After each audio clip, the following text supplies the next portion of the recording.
pour une nouvelle vidéo. Du coup aujourd'hui c'est une story time. Je vais parler de la fois où je suis partie à Los Angeles. Mais si tu ne me connais pas encore, sache que moi je m'appelle Evelyne.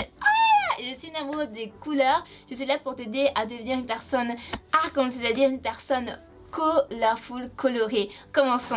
Donc dans cette story time tu seras choquée parce que moi j'avoue qu'avant j'étais stupide. Franchement je n'ai même pas de mots pour dire ce mot.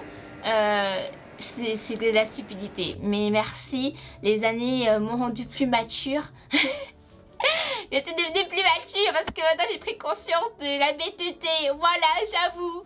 Donc qu'est-ce qui s'est passé dans cette story time? En fait je suis allée en voyage.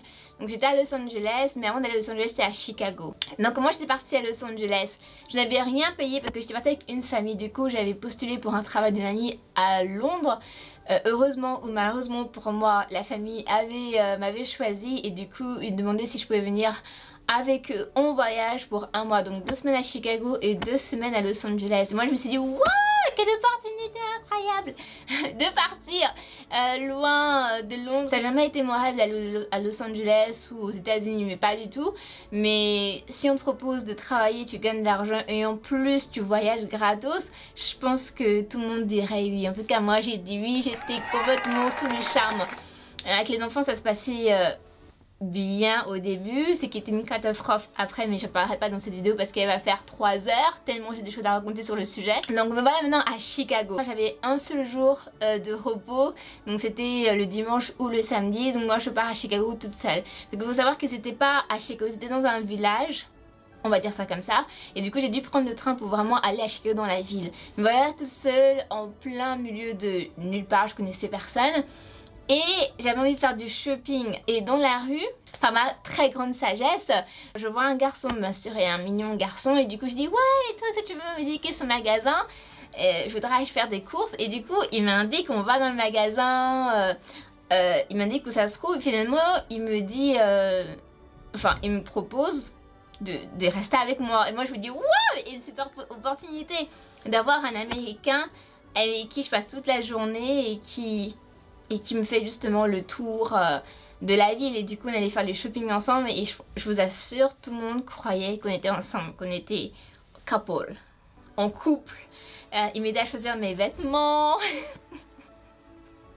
Ce gars je les ai jamais rencontrés, pourquoi je suis folle comme ça, pourquoi je suis folle? Il m'a aidé à choisir les vêtements. Après on est descendu, on allait regarder une sorte d'opéra qui se trouvait dans un grand parc. Et après ça, il m'a proposé d'aller manger dans un restaurant. Il a tout payé, c'était bizarre. Et ensuite, il m'a proposé d'aller au stade. Donc on est parti dans un stade, je me rappelle plus le nom, mais c'était un stade de basketball, apparemment hyper connu. On est allé là-bas, il a fait le tour. Du coup, c'était le soir. Et je me rappelle, j'avais appelé la famille, j'avais dit oui et tout, je veux rentrer le soir. Et du coup, ils devaient se dire mais elle sort, elle connaît personne. Après ils ont dit ok, fais attention. Donc voilà, en train d'être aidée avec un Américain que j'avais vu de toute ma life. On a fait le tour de la ville ensemble, on a pris le métro ensemble, absolument tout. Et il s'est absolument rien passé.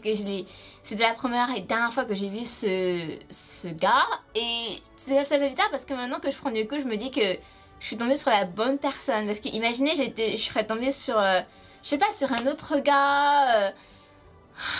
En fait, à chaque fois qu'il m'arrive des situations, des bonnes situations, moi j'essaie toujours d'imaginer les catastrophes qui auraient pu se passer si j'avais rencontré une autre personne. Mais en tout cas, il était extrêmement chou, extrêmement chou. Voilà. Voilà, c'était story time. En fait, on a fait les amoureux pendant une journée. Mais on n'était pas amoureux, on n'était pas en couple, on ne s'est jamais vu après. Donc c'est bizarre. Voilà. Après avoir fait les 2 semaines à Chicago où j'ai rencontré cet Américain, j'ai quitté Chicago et je suis allée à Los Angeles. Donc Los Angeles c'était un peu plus cool parce qu'il y avait la plage, j'étais à Santa Monica et ça m'a beaucoup plu. Donc j'ai dit les choses positives qui m'ont plu à Los Angeles, plutôt à Santa Monica, c'était la plage. Le fait que tu peux rester à la plage, tu peux bronzer, c'est relaxant. Et les gens comment ils sont wow! Moi je suis faux folle, mais eux ils sont wow! Ils te parlent avec le sourire, hi, good morning darling. Et du coup je trouvais ça trop mignon parce qu'en France c'est pas du tout comme ça. En France les gens vont te dire bonjour. ça va, et même ça va, je pense même pas. Mais parce que pour les inconnus, ils vont juste te dire bonjour, mais ils vont pas te parler avec une aussi grande joie, avec un sourire, et ça m'a beaucoup plu là-bas. Et aussi les magasins, donc les magasins pas de marque évidemment, magasins un peu chinois.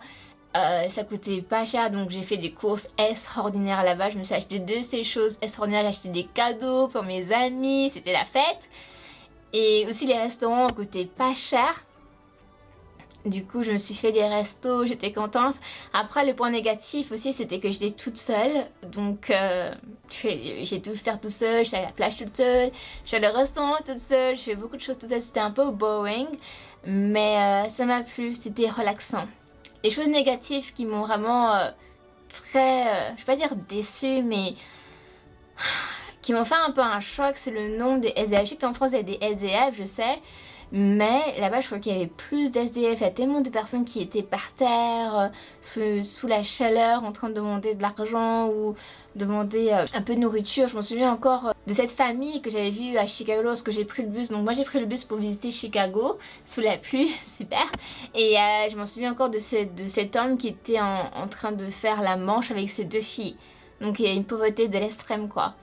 À Los Angeles c'était la même chose, donc quand tu aidais une personne et tu faisais encore 5 pas, t'avais une autre personne encore qui demandait de l'argent, donc c'était vraiment pas évident. L'une des choses qui m'a vraiment déplu, voir autant de pauvreté donc dans une ville aussi riche, c'était vraiment déplorable. Ah oui, je m'en souviens encore des transports, donc si je parle juste dans les choses négatives, bon à Los Angeles il n'y a pas de métro, il n'y a pas de train, il n'y a que les bus qui fonctionnent, ou t'as aussi les taxis. Donc moi ce que je faisais c'est qu'à la plupart du temps je prenais les taxis, du coup c'était un budget mais c'était pas aussi cher que les taxis de Londres par exemple. Voilà, ma story time est terminée, j'espère qu'elle t'aura plu. Si tu comptes voyager aux États-Unis, je pense pas que les choses ont vraiment changé depuis la dernière fois où je suis partie. Tu auras toujours le sourire des Américains, leur bonne attitude, même si c'est vrai que beaucoup de gens que j'ai rencontrés disent que les Américains sont faux. Un peu comme les British d'ailleurs, mais c'est toujours bien d'avoir une personne qui t'accueille avec le sourire, ça fait toujours plaisir. Donc moi je te laisse, n'oublie pas que tu es une personne fantastique, sans te le dire, moi je te le dis, garde le sourire malgré ce temps de confinement, de Covid, garde toujours ton sourire, tu sais de passer une belle année. Je te souhaite de passer une belle année. Dans la prochaine vidéo je parlerai de Londres, donc je parlerai du statut étudiant, comment toi en tant qu'étudiant tu peux venir ici en Angleterre, quelles sont les étapes, les démarches que tu dois faire pour venir facilement ici. Tu sauras tout dans la prochaine vidéo. Sur ce je te laisse et passe une oh là là journée. Bye bye.